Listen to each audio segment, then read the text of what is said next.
Hello, this is Wes Hickey, Director of the School of Education at the University of Texas at Tyler. And in this weekly 5, we want to talk about a subject that I'm really kind of mixed on, but it's the benefits of starting school later.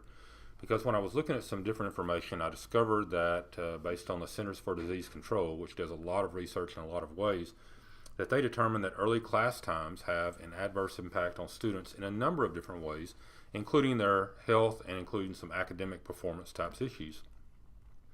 And what they found is that ultimately is that kids always slept longer. Our intuition would say that if we start school later, then students will go to sleep later, and therefore it will not benefit them at all. They'll just kind of get about the same amount of time. But what they discovered was that if you started school a little bit later, is that ultimately students were sleeping more, getting from 25 to 77 minutes per weeknight more sleep, and therefore had a great benefit on the overall performance of students.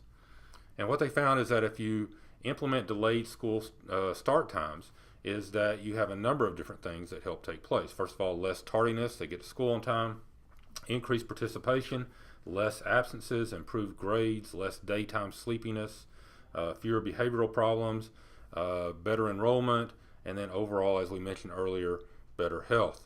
And this makes sense because we know if you have young children, if they're not sleeping well, their behavior is sometimes less than desired.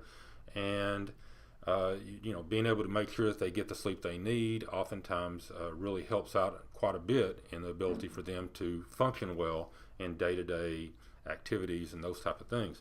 And in all honesty, probably the biological rhythms that we have, school is really set up more for adults than it is for kids. Is that as we get older, we get up earlier, we tend to function better in the mornings, but when we're young, being able to function well oftentimes goes later on. Certainly have no recommendations based on this. There's a lot of tradition involved here, a lot of things going on. But when we want to look at the overall data, it does suggest that starting school later would have some nice little benefits for students. And here at UT Tyler, let us know what we can do, and remember to inspire and educate, be architects of human potential.